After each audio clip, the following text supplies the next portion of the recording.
আমার কথা শোনার জন্য আবারও আপনাদের ধন্যবাদ। এই যে ছবির এই মানুষটাকে চিনতে পারেন? সবাই চেনেন, নিশ্চয়ই সবাই চেনেন। ইনি হচ্ছে ইনু সাহেব, ইনু এবং সাহেব হাসানুল হক ইনু। বিগত আওয়ামী লীগ সরকারের তথ্য মিনিস্টার ছিল, তথ্যমন্ত্রী ছিল, তথ্য প্রযুক্তি মন্ত্রী এবং এমপিও ছিলেন 2 বার কি 3 বার। লাস্টবার উনি পাশ করতে পারেন নাই। বহুত চেষ্টা করা হয়েছে। তখনকার সময়ের যে প্রধানমন্ত্রী ছিল উনি নিজে বলছেন আমার ভাই, উনাকে ভোট দিবেন আপনারা। তারপরেও কেউ ভোট দেয়নি, পাশও করে নাই। এই জালিয়াতি যুগেও সে পাশ করতে পারে নাই। ভোট রাইতে হয়েছে, সেই ভোটে উনি পাশ করতে পারে নাই। তার প্রতি মানুষ এতটা বিরক্ত, এতটা বিরক্ত। বিপ্লবী ইনু, কমিউনিস্ট পার্টির ইনু, দুর্ধর্ষ ইনু, মুক্তিযোদ্ধা ইনু, কত রকম উপাধি এই ইনুর। তার বক্তৃতা, সেই বক্তৃতায় মানুষ দিক বিদিক হারিয়ে ফেলতো, জ্ঞান হারিয়ে ফেলতো, এমন বক্তৃতা দিত, অগ্নিঝরা বক্তৃতা। তবে উনি 71 সালে যুদ্ধ করেছেন, উনি একজন মুক্তিযোদ্ধা, বীর মুক্তিযোদ্ধা। এই জন্যে তাকে, তার প্রতি কৃতজ্ঞ। কিন্তু এই মুক্তিযোদ্ধার বাইরে তার যে রূপ, সেই রূপ কি ভয়ঙ্কর, কি দুর্দান্ত এবং কি মারাত্মক রূপ। তিনি দুর্নীতির বড় একজন আকড়া। তিনি বাংলাদেশের বুকে যখন মিনিস্টার ছিলেন তখন উনি অনেক টাকা বিদেশে পাচার করেছেন। উনি যেই এলাকার এমপি ছিলেন সেই এলাকায় তার কথাই শেষ কথা। তার যন্ত্রণায়, তার অত্যাচারে মানুষ অতিষ্ঠ, এই ইনু সাহেবের অত্যাচারে।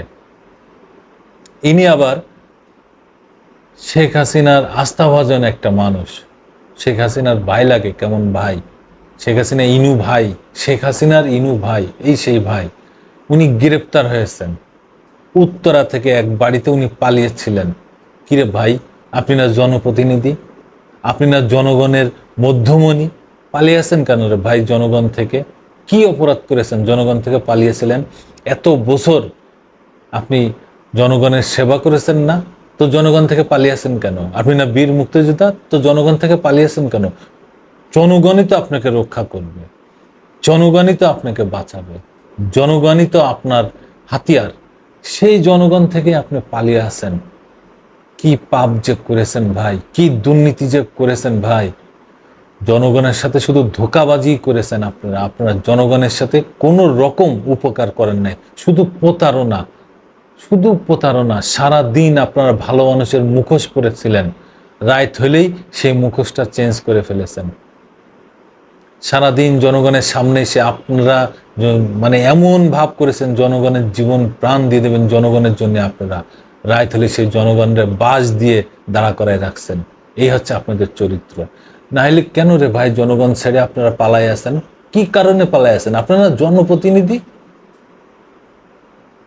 আরে দেশে যাই হোক না কেন, যেটাই হোক না কেন, আপনি যদি জনগণের মধ্যমণি হয়ে থাকেন, জনগণরে যদি আপনি ভালোবাসেন, জনগণ আপনার কোনো ক্ষতি হতে দিবে না, আপনার মাথায় তুলে রাখবে। সেই জনগণ থেকেই আপনি পালায় আছেন, আপনারা পালায় আছেন। আর পুলিশ আপনাদের খুঁজে খুঁজে বের করে ধরতেছে রে ভাই। সাবেক আওয়ামী লীগ সরকারের সেই 14 দলীয় জোটের একজোট আপনি, আপনার রাশেদ খান মেনন, তারপরে আরেকজন আছে দিলীপ বড়ুয়া।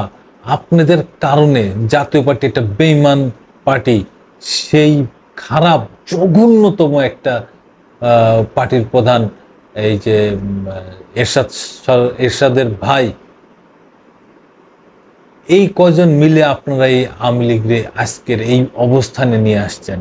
এই স্বৈরাচারী তৈরি করেছেন আপনারা, আপনাদের মদদে, আপনাদের সহযোগিতায় বিগত সরকার এই স্বৈরাচারী হয়েছে। মানুষের সাথে এরকম খারাপ আচরণ করেছে, অত্যাচার করেছে, নিপীড়ন করেছে, দুর্নীতি করে হাজার হাজার কোটি টাকা দেশের বাইরে নিয়ে গেছে। আপনাদের সহযোগিতায় আপনারা তাতে মদত দিছেন। লাস্ট আপনাদের মদতে দেশে কারফিউ তৈরি হয়, আপনাদের মদদে এই দেশে ছাত্র জনতার উপরে গুলি চালিয়েছে পুলিশ, আপনাদের মদদে। আপনাদের মতো ভণ্ড, আপনাদের মতো খারাপ, আপনাদের মতো নৃশংস নেতা যে দেশে আছে সেই দেশ ধ্বংস হতে সময় লাগবে না, সময় লাগেও নাই, ধ্বংসের শেষ পর্যায়ে নিয়ে আসতেন আপনারা এই বাংলাদেশকে। আজকে সেই বাংলাদেশ মাথা উঁচু করে দাঁড়াবে ডক্টর মোহাম্মদ ইউনূসের নেতৃত্বে, অন্তর্বর্তীকালীন সরকারের নেতৃত্বে। ডক্টর ইউনূস সারা বিশ্বের গর্ব, শুধু আমাদের বাংলাদেশের গর্ব না। আপনারা তারেও কোর্টের বারান্দায় আপনারা হাঁটাইছেন, তারে দিনের পর দিন ঘুরাইছেন আপনারা সকলে মিলে। সেই ইউনূস আজকে বাংলাদেশের প্রধান উপদেষ্টা। তার কথা শুনেছেন কখনো? ভালো করে শুনে দেখেন তার কথা। গত 2 দিন আগে জাতির উদ্দেশ্যে তিনি ভাষণ দিয়েছেন, কথাগুলো শুনে দেখেন। আপনাদের নামে কোনো বদনাম করেছে? কোন দলের বিরুদ্ধে কোনো বদনাম করেছে? করে নাই ভাই। সে হচ্ছে অরিজিনাল মানুষ, সেই হচ্ছে মানুষ, প্রকৃত মানুষ।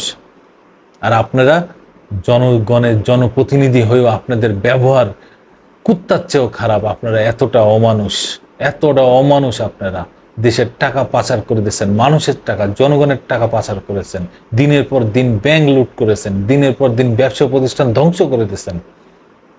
আপনাদের মতো মানুষ জেলখানায় থাকা উচিত প্রতিনিয়ত।